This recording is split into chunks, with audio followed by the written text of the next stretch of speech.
Jika seseorang masih merasa malu atau takut untuk melakukan satu kebaikan, itu berarti orang tersebut tertunda untuk jalan menuju kesuksesan.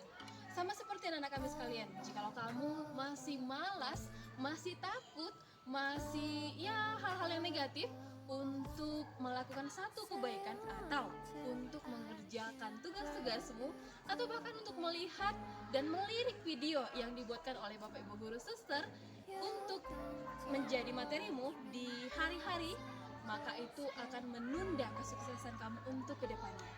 Nah, jadi aku jangan selalu malas, selalu semangat untuk melihat video pembelajaran kita di hari ini. Dan materi kita di hari ini yaitu mengenai bagaimana proses proklamasi yang terjadi sebelum adanya sebuah kata, yaitu merdeka. Nah, langsung saja simak video pembelajaran kita berikut ini. Materi kita di hari ini itu mengenai fakta-fakta perumusan teks proklamasi kemerdekaan Indonesia. Banyak fakta-fakta yang mungkin belum kamu ketahui pada perumusan teks proklamasi. Itu bisa saja para tokoh pejuang melalui berbagai banyak hal. Tetapi sebelumnya, tujuan pembelajaran kita di hari ini adalah diharapkan siswa mampu menganalisis peristiwa proklamasi dan maknanya bagi kehidupan bangsa, agar siswa dapat dengan semangat meniru perjuangan yang dilakukan oleh tokoh proklamasi untuk semakin sadar bahwa kemerdekaan Indonesia adalah karunia Tuhan Yang Maha Esa, agar selalu dan serta selalu mensyukuri dengan tulus, menjaga dan membangun serta menjadikan bangsa yang lebih jaya, yaitu bangsa Indonesia sendiri. Pada perumusan teks proklamasi, para tokoh perjuangan itu melalui banyak hal. Itu diantaranya adalah diculiknya beberapa tokoh pemuda ke Rengas Dengklok. Sehingga Soekarno juga pernah merasakan yang namanya jatuh sakit beberapa saat sebelum pembacaan teks proklamasi. Dengan melalui berbagai rintangan, momen perumusan teks proklamasi tentunya akan menjadi hal yang patut diingat untuk menghargai perjuangan para tokoh. Museum Proklamasi Kemerdekaan Indonesia itu adalah salah satu tempat bersejarah. Itu adalah tempat perumusan naskah proklamasi dan pasti memiliki momen-momen yang penting dan sejumlah fakta-fakta yang menarik untuk diketahui. Nah, ini adalah beberapa fakta perumusan teks proklamasi kemerdekaan Indonesia. Yang pertama, itu dirumuskan di kediaman perwira Jepang. Siapa sih? Dia adalah, kalau menurut si Ahmad Subarjo, perumusan teks proklamasi ini dilakukan di ruang makan rumah Laksamana Meida. Ini dimulai menjelang tengah malam tanggal 16 Agustus 1945. Laksamana Meida ini merupakan perwira angkatan laut Kaisar Jepang. Saat itu, Meida mempersilahkan para tokoh Indonesia untuk menyiapkan teks proklamasi kemerdekaan di rumahnya. Bahkan nakku, ia berani menjamin keamanan para tokoh yang hadir saat itu.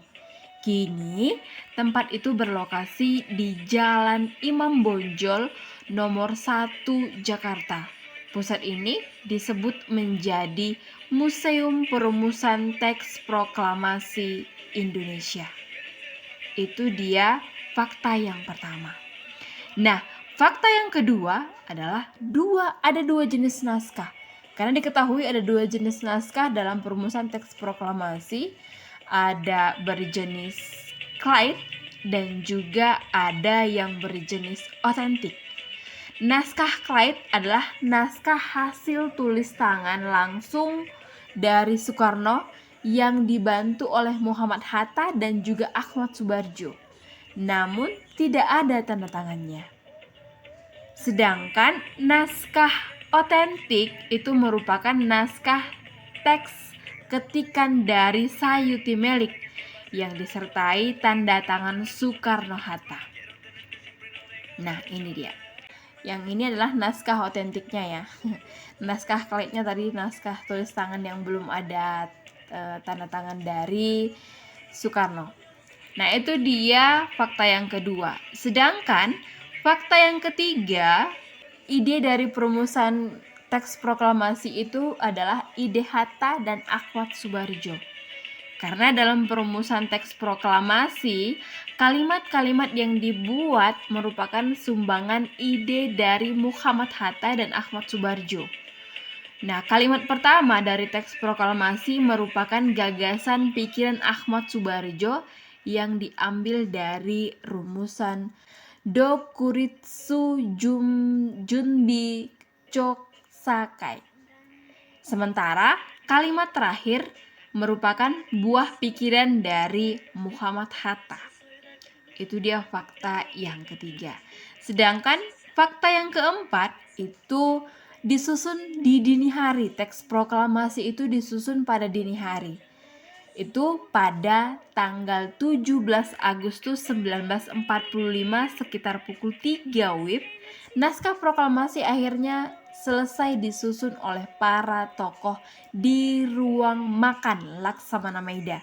Jadi proses pembuatan naskah proklamasi kemerdekaan Indonesia ini memakan waktu selama 2 jam. Jadi setelah itu naskah tersebut diberikan kepada Sayuti Melik yang saat itu didampingi oleh BM Diah untuk diketik. Kemudian naskah ini diserahkan kembali kepada Soekarno untuk ditandatangani. Nah, itu dia 4 fakta mengenai proses perumusan teks proklamasi sebelum dibacakannya teks proklamasi pada 7 Agustus 1945 pada pagi harinya. Nah, ini adalah salah satu proses, dan ini ada di Museum Laksamana Maida, Museum Proklamasi. Nah, tugas kamu yang pertama adalah siapa yang merumuskan teks proklamasi. Yang kedua, apa isi dari teks proklamasi? Dan yang ketiga, siapa yang mengetik teks proklamasi? Nah, cukup sekian dulu materi kita di hari ini. Kerjakan tugasnya.